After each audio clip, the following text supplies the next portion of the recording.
হে বন্ধুরা, কেমন আছো সবাই? আশা করি সবাই অনেক অনেক ভালো আছো। নতুন একটি ভিডিওতে তোমাকে স্বাগতম। এই ভিডিওতে আমরা দেখব তুমি কিভাবে খুব সহজে তোমার যে হোয়াটসঅ্যাপ আছে সেটা তোমার পিসির সাথে কিভাবে কানেক্ট করতে পারো। তো প্রথমে আমাদের চলে যেতে হবে আমাদের ব্রাউজারে। ব্রাউজার ওপেন করার পর এখান থেকে সার্চ করবে তোমরা হোয়াটসঅ্যাপ সার্চ করলে দেখতে পারবে এই ইন্টারফেস চলে এসেছে। এখান থেকে চাইলে কিন্তু তুমি হোয়াটসঅ্যাপ অ্যাপও নামাতে পারো বা তোমার যে ব্রাউজার আছে সেখান থেকেও কিন্তু তুমি হোয়াটসঅ্যাপ ওপেন করতে পারো।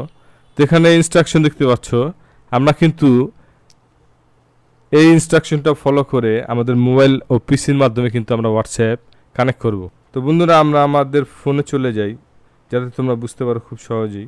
হোয়াটসঅ্যাপে আসো। হোয়াটসঅ্যাপে আসার পর এখান থেকে চলে যাও থ্রি আইকনে এবং এখান থেকে লিঙ্ক ডিভাইসে দাও এবং লিঙ্কের ডিভাইস এটাতে দাও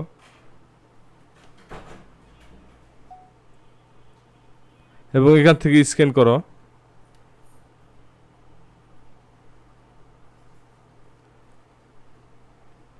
তো দেখতে পেলে বন্ধুরা, আমাদের হোয়াটসঅ্যাপ কিন্তু চালু হয়ে গেছে আমাদের ফোনে খুব সহজেই। এবং এখান থেকে তোমরা দেখতে পাচ্ছ গুগল ক্রোম উইন্ডোজ, এটাতে কিন্তু আমাদের হোয়াটসঅ্যাপ কানেক্ট হয়ে গেছে। তো বন্ধুরা, আশা করি ভিডিওটি তোমাদের ভালো লেগেছে। এরকম ইন্টারেস্টিং ভিডিও পেতে চাইলে চ্যানেলটি অবশ্যই সাবস্ক্রাইব করো এবং পাশে থাকা বেল আইকনটি ক্লিক করো। দেখা হবে পরবর্তী কোনো নতুন ভিডিওতে।